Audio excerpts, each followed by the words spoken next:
देह जो शरीर का दुख है, शरीर को केवल शरीर से दुख नहीं, मन का भी दुख है। और आजकल शरीर का रोग कम, शरीर का रोग भी बहुत है, पर मन का रोग भी कुछ कम नहीं। मन में भी कई रोग लगे हैं। और मन को निरोगी करने के लिए भगवान की कथा सुननी चाहिए।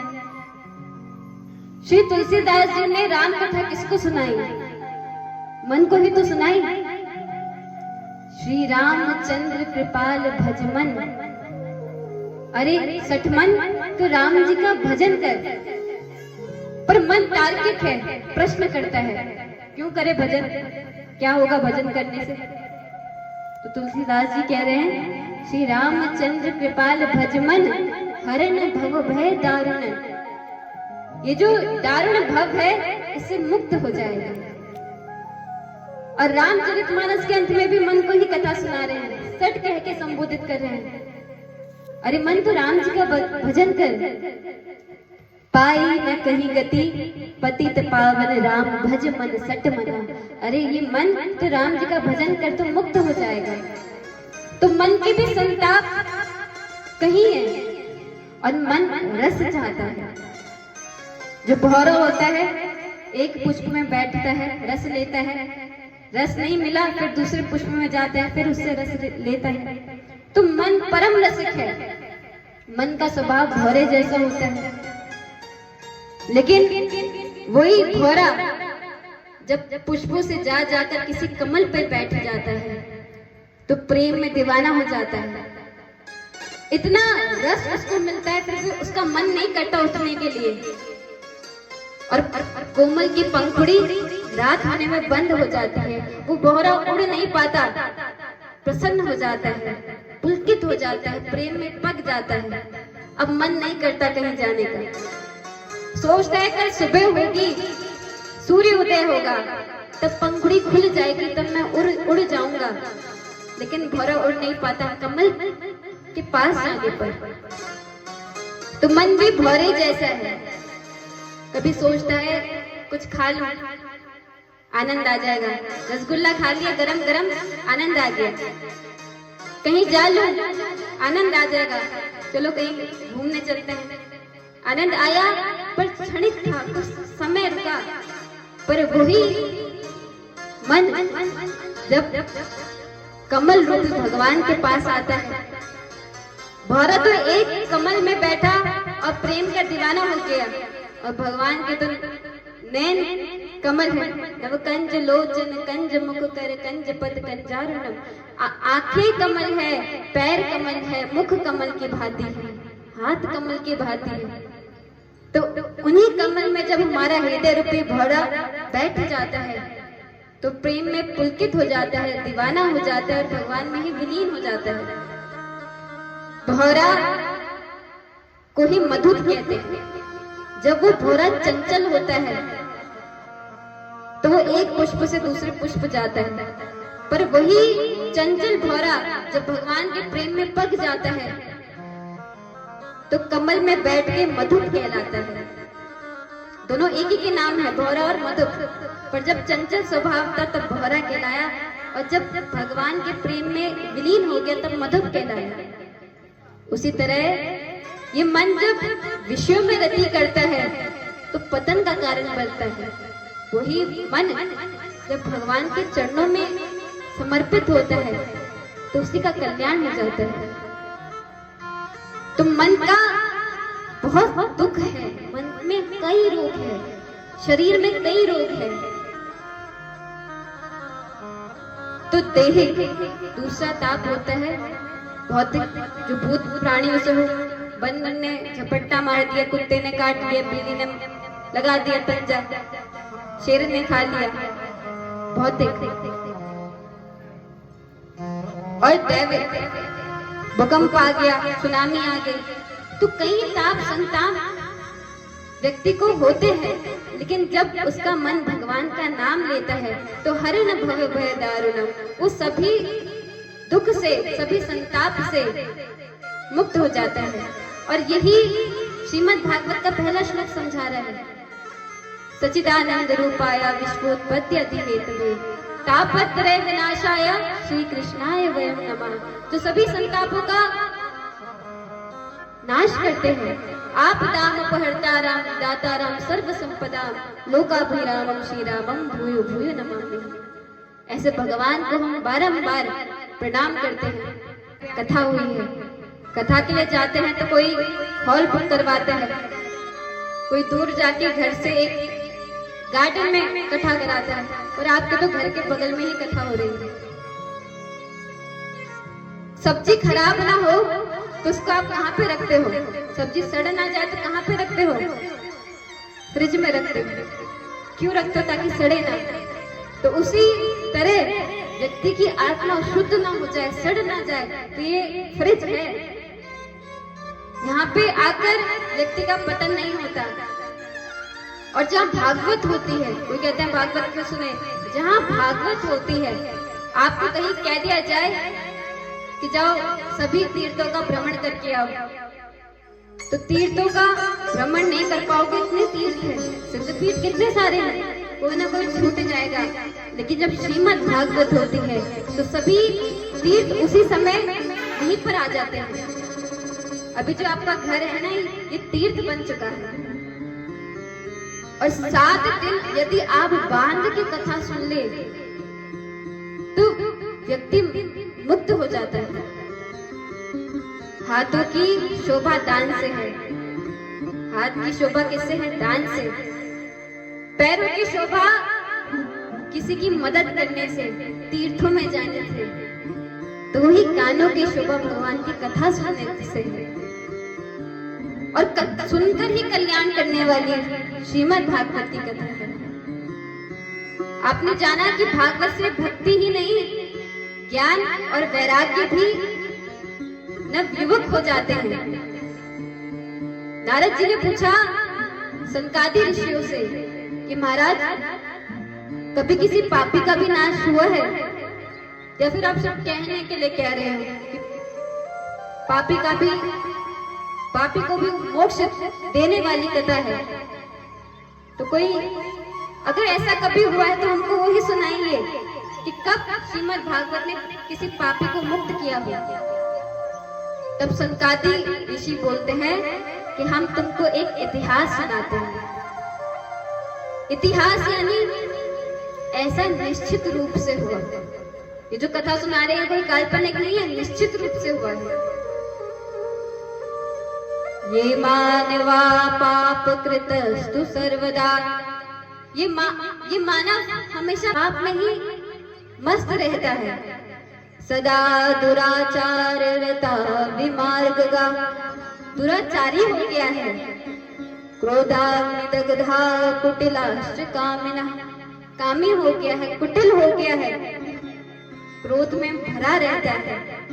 सप्ताह यज्ञेन कलो।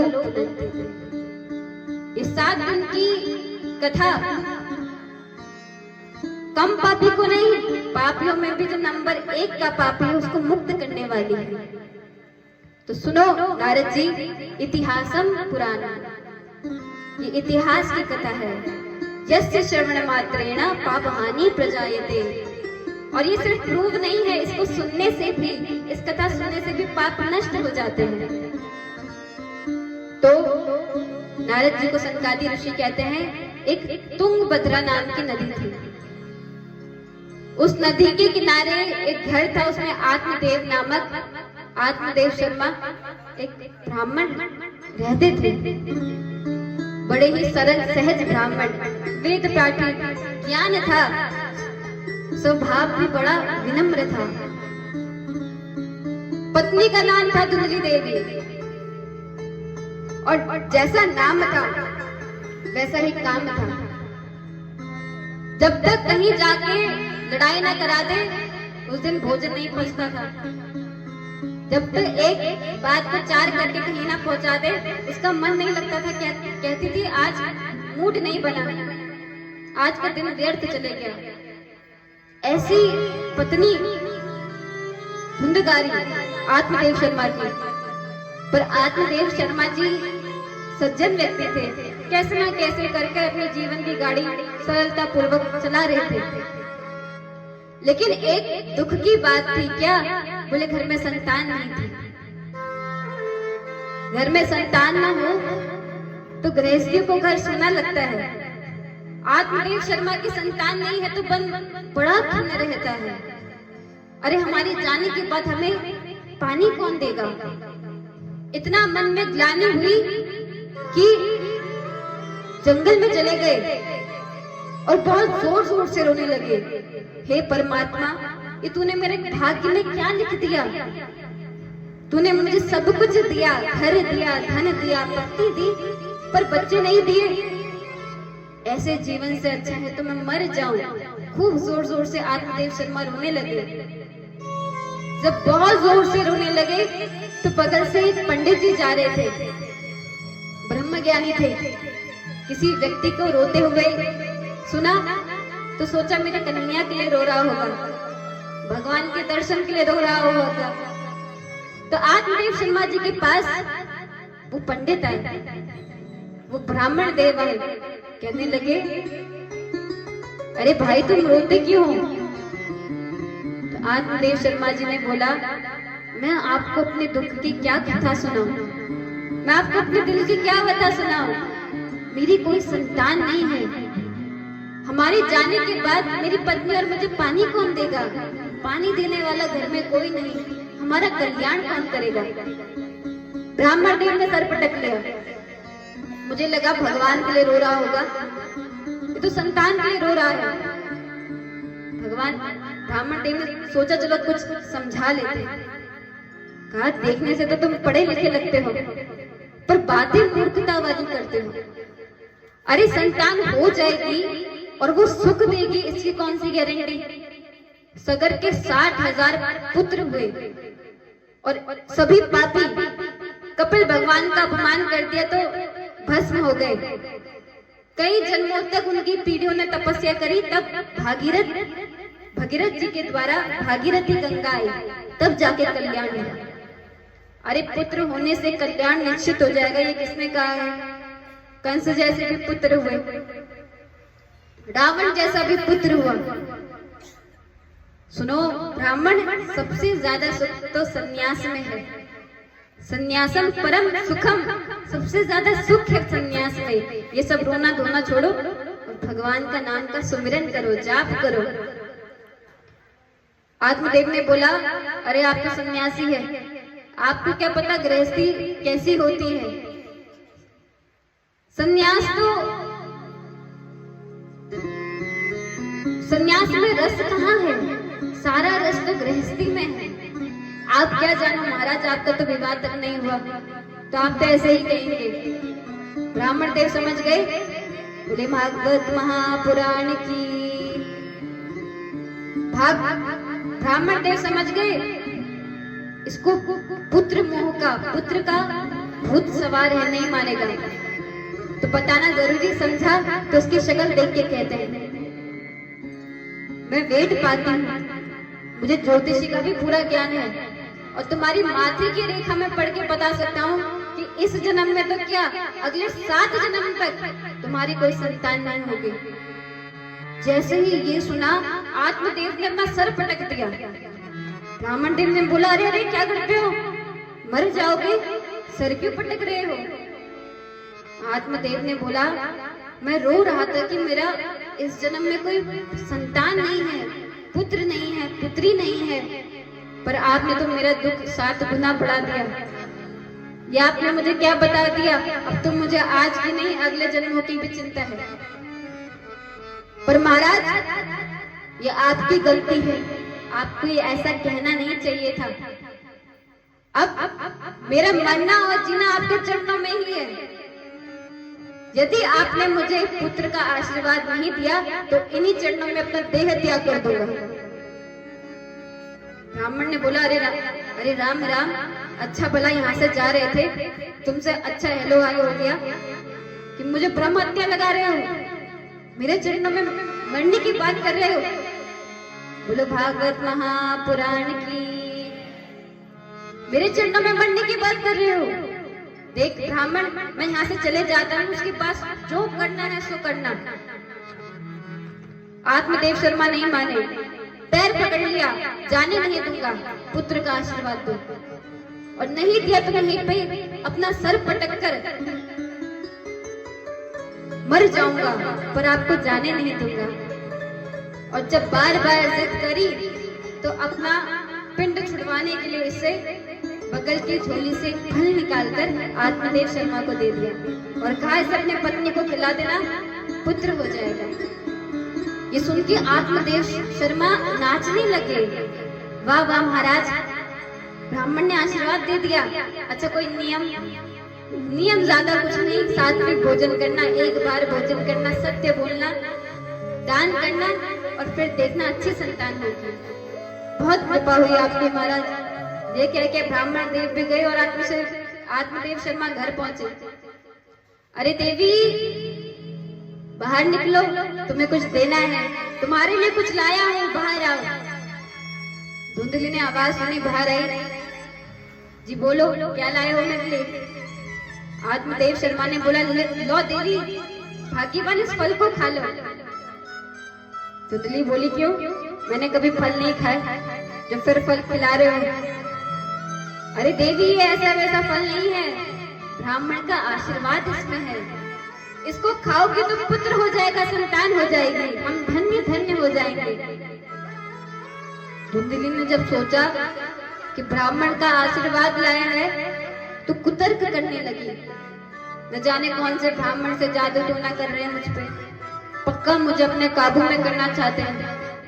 तो बात टालने के लिए कहा, एक काम कीजिए, आप मुझे फल दे दीजिए। अरे ऋषि का आशीर्वाद है, नहाऊंगी, साफ कपड़े पहन के भगवान को भोग लगाऊंगी, तब प्रसाद स्वरूप खाऊंगी, फिर हमारी संतान अच्छी होगी। तो जब धुंधली ने बात समझाई तो आत्मदेव शर्मा को बात समझ में आई। देवी जी बात समझाने में बड़ी अच्छी थी, फल दे दिया। धुंधली सोचने लगी अब अकेले बैठे बैठे, अरे मैं फल को खाऊंगी तो मेरा क्या होगा? फिर एक मन में आवाज आई, पुत्र हो जाएगा, अच्छी बात है। फिर दूसरा मन उसका कहने लगा, अरे जब संतान होती है तो स्त्री भाग नहीं पाती, कहीं घर में आग भूकंप लग गया, मेरा क्या हो जाएगा?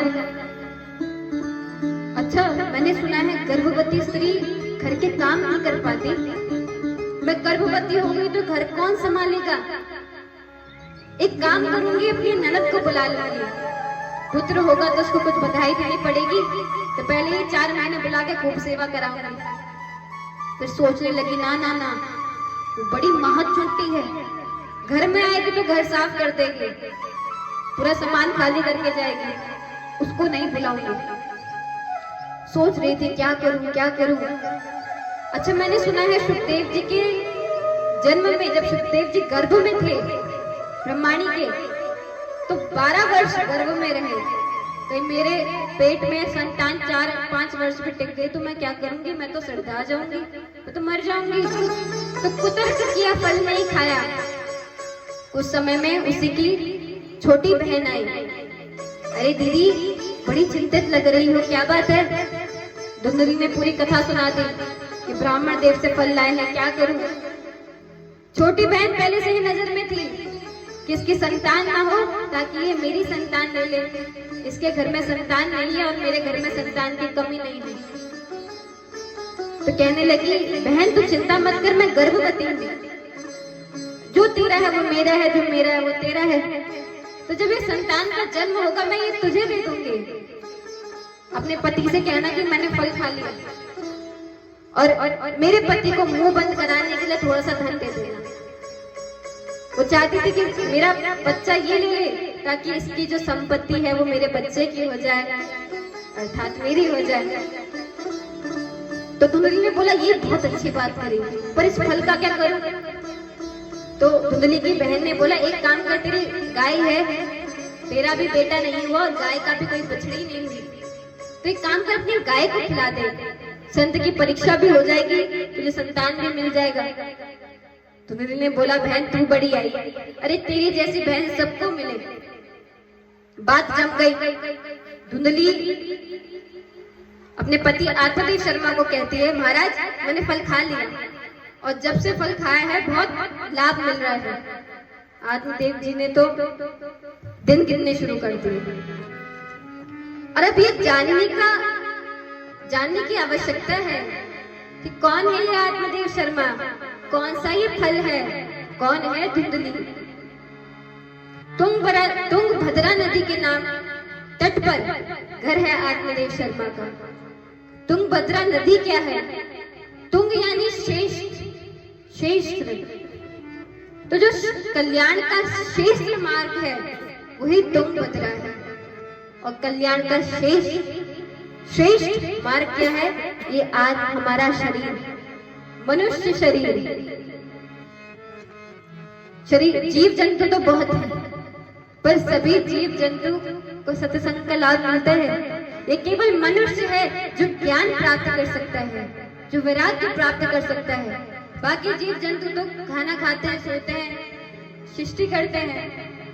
ज्ञान से उनका कोई मतलब नहीं, मुक्ति से उनका कोई मतलब नहीं। ये तो मनुष्य को ही सौभाग्य मिला है, और जो इस सौभाग्य का आनंद नहीं उठा पाते, लाभ नहीं उठा पाते, उसको देव ताड़ते हैं।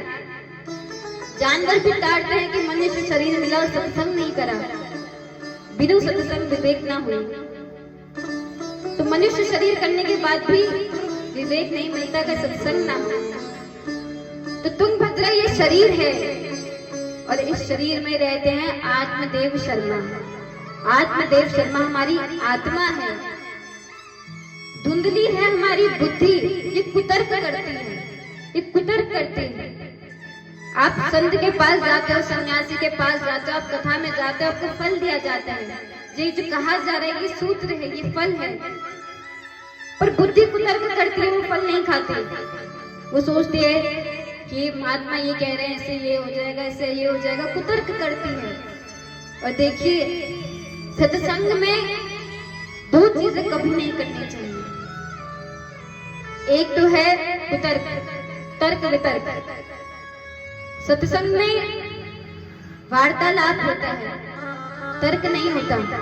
तो कभी तर्क मत रखना, कभी संदेह मत रखना।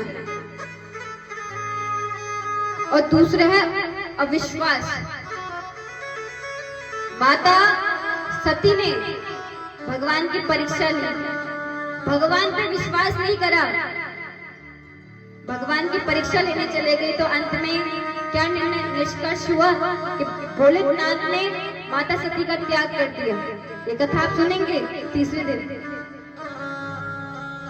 भगवान शिव कह रहे हैं माता सती को, देवी जी सामने भगवान राम है, इनको प्रणाम करो। बस सती माता सोच रही है कि राम कैसे हो सकते हैं। अनेकों कुतर्क करने लगी, क्योंकि दक्ष की पुत्री है। दक्ष क्या है? बुद्धि। बुद्धि कुतर्क करती है। सत्संग में बुद्धि का काम नहीं है, सत्संग में हृदय का काम है। कथा बुद्धि को नहीं सुनानी, बुद्धि कुतर्की है, तर्क कर करके पीछा नहीं छोड़ेगी। सत्संग तो हृदय का विषय है।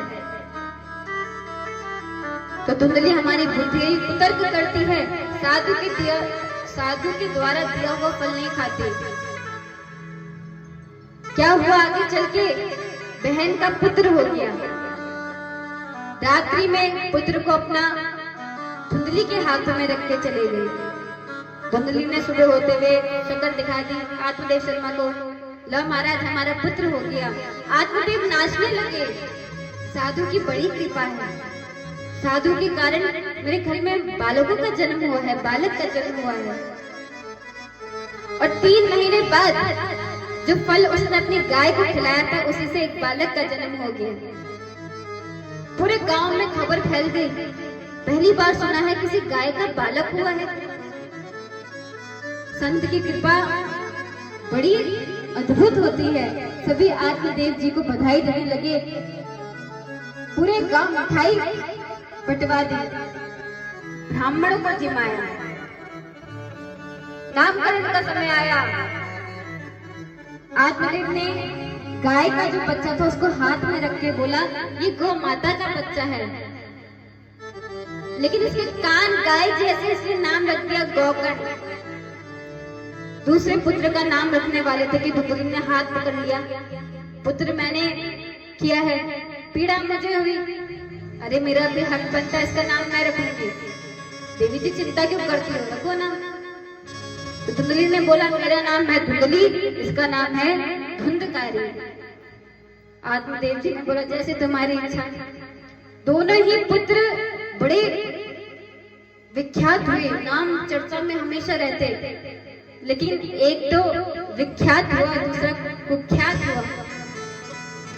गौकर्ण पंडितों ज्ञानी, गौकर्ण पंडितों में भी ज्ञानी हुआ, और धुंधकाली खल नहीं महाखला महादुष्ट हुआ। पहले चोरी करी, फिर डकैत डाला, फिर किसी को मारा, कोई पैसे दे के कहता इसको मार दो तो कार्य कर देता, तो महापापी दुष्टात्मा हुआ। और जब संतान बिगड़ जाती है तो माता पिताओं में शिकायतों की लाइन लग जाती है। हर कोई आके आत्मदेव शर्मा को कहने लगे तुम्हारे पुत्र ने बड़ा तंग कर रखा है, पूरे गांव को सर में चढ़ा रखा है। आत्मदेव शर्मा क्या करते, माथा पीटने लगे, और हृदय में इतनी ग्लानि हुई कि पहले पुत्र नहीं हुआ, अब पुत्र मिला तो इतना पापी, इससे अच्छा है तो मैं मर जाऊं। तो फिर जंगल की ओर चले गए। तो पहले भी जंगल गए कि पुत्र नहीं हुआ, और अब जंगल में जा रहे हैं कि पुत्र क्यों हुआ। संतान कुकर्मी हो, उससे अच्छा होता है कि संतान है ना। फिर जंगल में जा रहे हैं, गौकर्ण जी ने देख लिया कि पिताजी जंगल में जा रहे हैं, दुखी है, तो हाथ पकड़ लिया, अकेले में स्थान देकर समझाया और उपदेश किया। इसी को गौकर्ण गीता कहते हैं। क्या उपदेश किया गौकर्ण जी ने? कहा कि पिताजी ये जो शरीर है ये पंचभूतों का बना है, और ये धर्मशाला है। जैसे धर्मशाला में आप जाते हैं, कुछ समय रुकते हो, फिर वहां से चले जाते हैं। कई किराए का घर में आप जाते हैं, कुछ समय रुकते हैं, फिर वहां से चले जाते हैं। वो आपका परमानेंट एड्रेस नहीं है। पर अब ऐसा होता है कि 5 वर्ष भी कोई किराए में रह गया तो उस घर को अपना मान बैठते हैं। किराएदारों को निकालना मुश्किल हो जाता है कभी कभी। तो उसी प्रकार ये पंचभूतों का बना एक किराए का घर है, धर्मशाला है। इसमें रहो, अच्छी बात है, इसको सजाओ, सत्संग सुनो, अच्छी बात है, लेकिन इसमें हक मत जमाओ, क्योंकि ये परमानेंट नहीं है, ये हमारा घर नहीं है। ये तो कुछ समय के लिए हमको मिल गया। कहीं आप किसी के पास आप गए धन लेने, आपने धन मांगा, उसने आपको थोड़ा धन दिया, अब कुछ समय बाद आपको लौटाना भी तो है। अब आपने खुशी खुशी लौटा दिया तब तो ठीक, पर यदि आपने बोला मैं नहीं दूंगा, तो वो 4-5 आदमी आपके पास लेकर आएगा और खूब डंडे बजाएगा, मेरा धन वापस दो। चीन झपट के अपना धन वापस ले लेगा।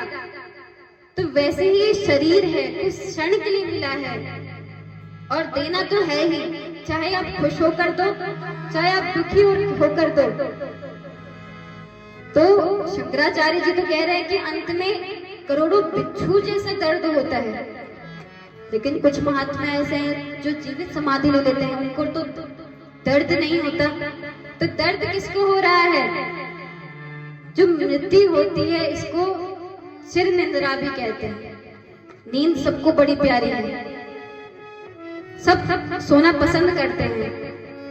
घर में कोई दूर से कितना भी प्रिय मित्र आया हो, जब रात हो जाती है तो आप कहते हैं अब तू भी अपने घर जा, मैं भी थोड़ा आराम करता हूँ, थक गया। रात भर कितने भी नोट गिन लो, एक समय आएगा क्या बोलोगे अभी कल करेंगे, अभी मैं आराम करता हूँ। भाई बंधु कितने भी प्रिय लगते हो, पत्नी कितनी भी प्रिय लगती हो, एक समय बाद आप उनको भी विदा करके अंतर्मुखी होके सो जाते हो। और जब नई नींद आती तो नींद की गोली खाते हो सोने के लिए। जब 4-5 घंटे अच्छे से सो जाते हो तब आप कहते हो आनंद आ गया। तो उस नींद में तो डर नहीं लग रहा, लेकिन जब चिर निद्रा की बात आ रही है तो डर लग रहा है। क्यों लग रहा है? दोनों तो एक ही है, लेकिन एक हल्का फर्क है। जब आप नींद में सोते हो तो आपको पता है जब आप जागोगे तो यही व्यापार, यही मकान, यही बंधु, यही शरीर, यही नाम है। पर एक निद्रा इतनी लंबी है कि वहां से आप गए सो गए, चिर निद्रा में जाओगे तो ना तो वो घर होगा, ना तो वो आसपास के भाई बंधु दिखेंगे, और ना तो खुद का वो नाम ही रह जाएगा।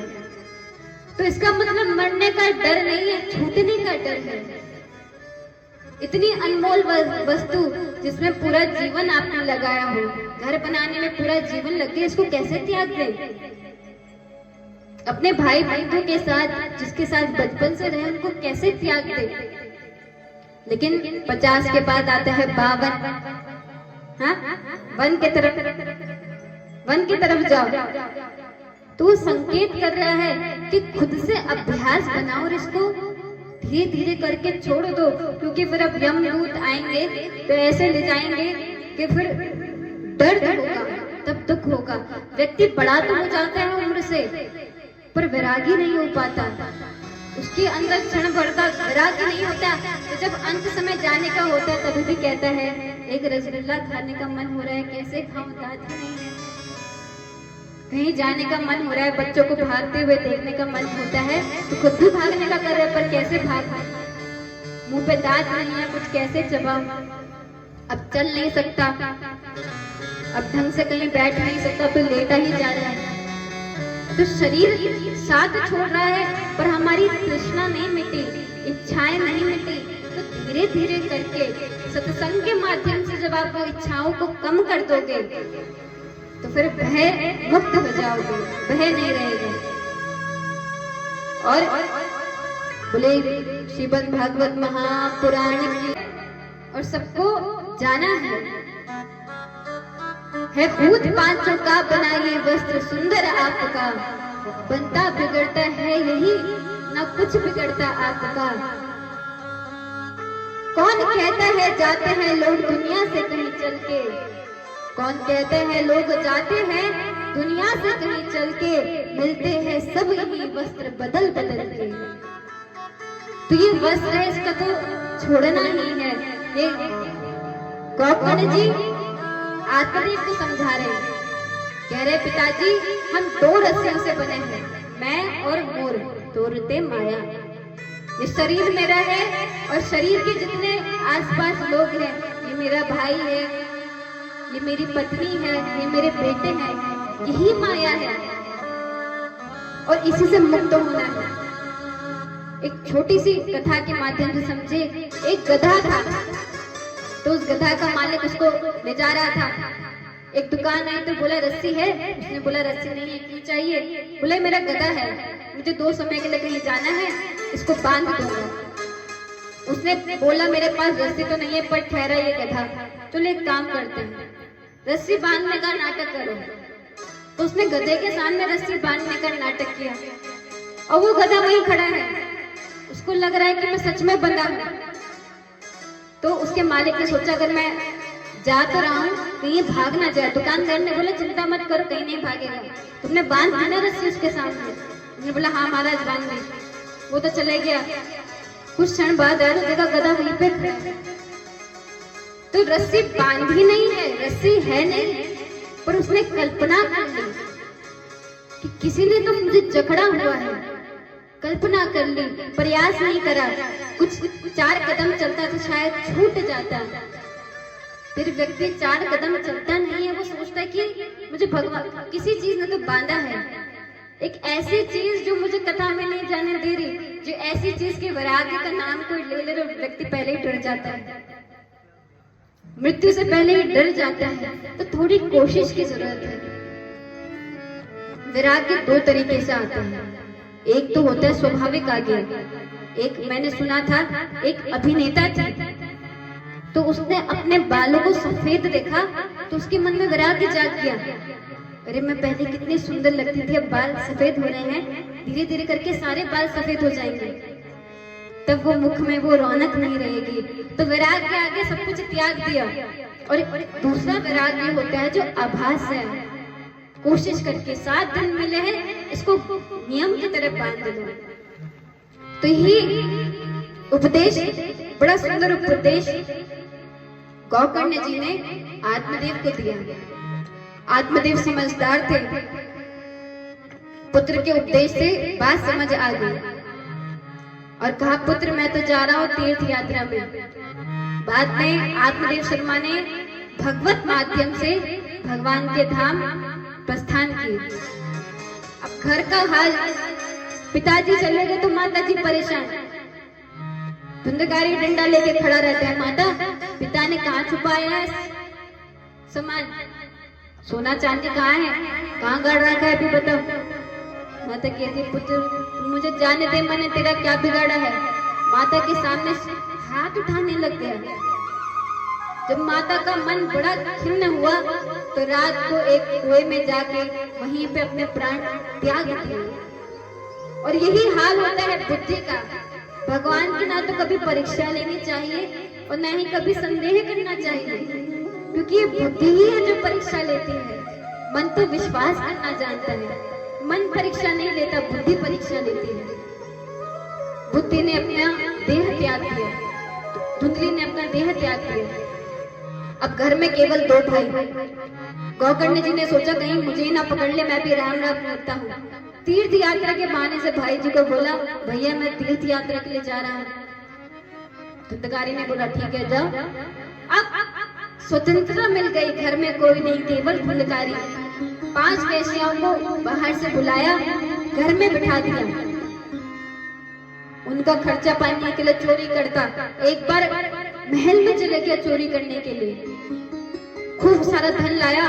वेश्याओं ने देखा ये धन कहाँ से लाया, जरूर राज दरबार से चोरी करके आया है। अरे खुद तो मरेगा, हमको भी मार डालेगा, क्या करें, इसी को समाप्त कर देते हैं। रात्रि में खूब खाया पिलाया, सुला दिया और गला दबाने लगे। जब गला दबाया तो जोर से चिल्लाया तो एक वैश्या गई, कुछ आग के वो लेकर मुंह पर दबा दिए, चुप हो जाओ कोई सुन लेगा। तो बड़ी बुरी तरह मरा। जो पापी होता है वो आसानी से भी नहीं जाता, सांस नहीं छूटते। वो विनती करता है कि भगवान अपनी सांस छुड़वा दो। ऐसा भी कई जगह देखा गया है। दुर्योधन मन मन सोच रहा है कि मेरी मृत्यु हो जाए, पर मृत्यु नहीं आ रही। क्यों? क्योंकि कुकर्म खड़े हैं। जब तक वो पीड़ा नहीं मिलेगी तब तक मृत्यु नहीं होगी। तो बड़ी दुखदायक मृत्यु धुंधकारी को मिली। और जिसकी इस तरह से मृत्यु होती है, उसको भगवान की प्राप्ति नहीं होती, वो तो भूत पिशाच बन के घूमते हैं। धुंधकारी पिशाच बन गया, प्रेत बन गया। भाई को पता चला गौकर्ण को, तो सभी का श्राद्ध करवा दिया गया जाके। घर में पधारे, रात्रि को सो रहे थे तो एक बैल भागती हुई दिखी। वही बैल एक भैंसा में बन गई, अनेक प्रकार के रूप धारण करने लगी। गौकर्ण जी डर गए, अरे ये कौन है भाई? तो कहने लगे तुम कौन हो? तो अपने कमंडल से जल छिड़का तो एक मनुष्य रूप सा बन गया। जोर जोर से धुंधकारी इन्होंने लगा। अब वायु प्रधान शरीर है तो कुछ कह नहीं पा रहा। गौकर्ण ने फिर से पानी जल छिड़का तो मुख में आवाज आ गई। तो क्या आवाज आई? अहम भ्राता त्वदीयोऽस्मि धुंधकारीति नामतः। अरे भाई मुझे पहचानो, मैं तुम्हारा बड़ा भाई धुंधकारी हूँ। गौकर्ण जी ने बोला, तुम्हें प्रीति उन्हीं कैसे मिल गई? मैं तो तुम्हारा गया में श्राद्ध करा के आया हूँ। गया में किसी का श्राद्ध हो जाए तो उसकी नीची गति तो नहीं होती। धुंधकारी ने बोला, भैया आप 100 वर्ष श्राद्ध करा लो, लेकिन मैं 1 नंबर का पापी हूँ। 100 बार श्राद्ध करवा लोगे फिर भी मुक्ति नहीं मिलेगी, मैंने बहुत पाप करे हैं।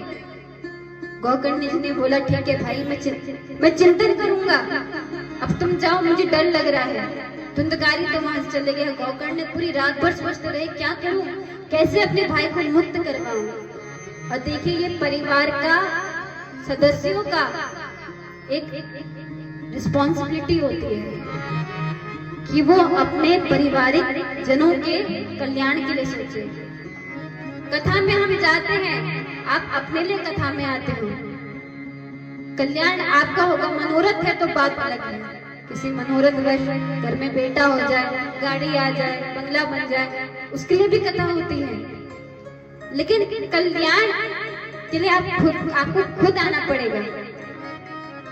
तो ये घर के लोगों का धर्म है कि अपनी बहन का, अपने भाई का, अपने माता का, अपने पिता का हाथ पकड़ के वो कथा में लाए। तो गौकर्णी जी सोच रहे हैं अपने भाई को मैं मुक्ति कैसे दिलाऊं। सुबह एक सभा बुलाई, बड़े बड़े योगी ज्ञानी आए, वार्तालाप हुआ कि क्या किया जाए। कोई निष्कर्ष नहीं निकला तो साक्षात सूर्यदेव से प्रार्थना करी, हे सूर्यदेव मुझे कोई रास्ता दिखाओ। तब साक्षात सूर्य नारायण प्रकट हुए, उन्होंने कहा पुत्र तुम्हारे भाई का, प्रेत का एक ही कल्याण कर सकती है, श्रीमद् भागवत सप्ताह ज्ञान यज्ञ, इसको विधि विधान से करना। तो आषाढ़ मास में गौकर्णी जी ने कथा करवाई। अपने भाई को तो मैं ही सुनाऊंगा, और पूरी धूमधाम से कथा हो रही है। कथा कभी गुप्त जगह में नहीं होती, 4-5 लोगों के मध्य कथा नहीं होती। क्यों? क्योंकि कथा जग कल्याण के लिए है, ये सबके साथ बैठ के सुना जाता है। तो बड़ा भव्य आयोजन कराया, दूर दूर से लोग आए, गौकर्णी जी ने कथा सुनाई। और कथा प्रारंभ होने से पहले जो प्रेत था, धुंधकारी था, वो वायु में घूम रहा था, तो उसको एक जगह बिठाने के लिए बांस का डंडा मंगाया, उसी में जाके वो बैठ गया और 7 गांठ बांध दी। हर एक दिन में वो गांठ चटकती, 7 दिन में वो 7 गांठ चटक गई और धुंधकारी एक दिव्य शरीर धारण करके प्रकट हो गया। धन्या भागवती वार्ता प्रेत पीड़ा विनाशिनी।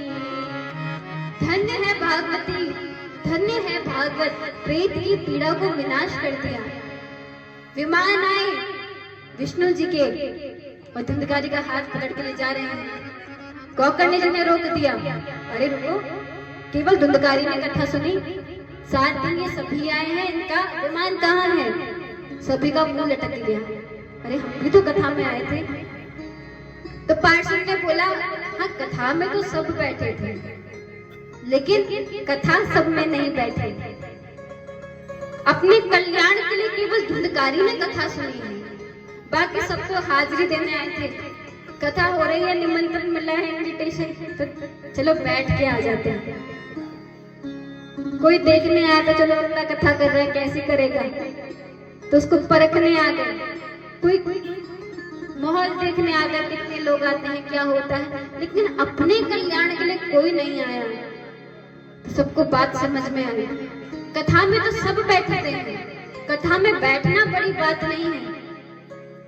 पुण्य आपको खींच खींच के आपको कथा तक पहुंचा देंगे, पर आपका मन इतना प्रबल होना चाहिए, आप इतने जिज्ञासु होने चाहिए कि कथा से जो सूत्र आपको दिए हैं वो आपके हृदय में बैठे। पहला दिन महात्मा का इतना लंबा क्यों है?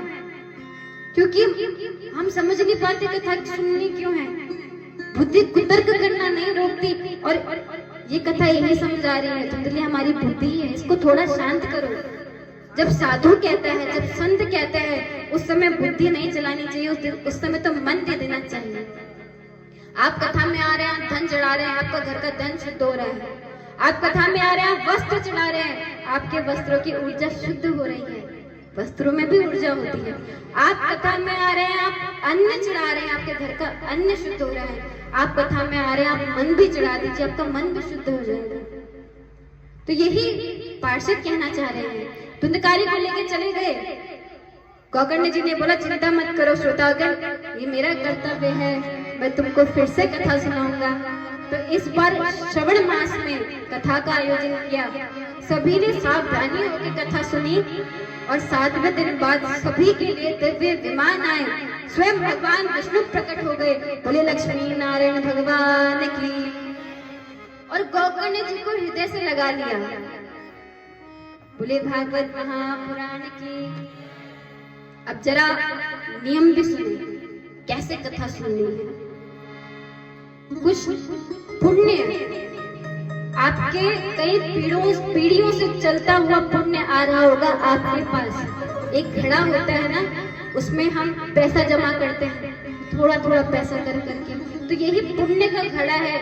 आपके कई पीढ़ियों से वो उस घड़े को भर रहे होंगे, पर जब वो घड़ा पूरा भर जाता है तब जाके घर का कोई एक व्यक्ति कथा को धारण कर पाता है और अपनी 21 पीढ़ी का कल्याण कर देता है। तो विधि क्या है कथा सुनने की?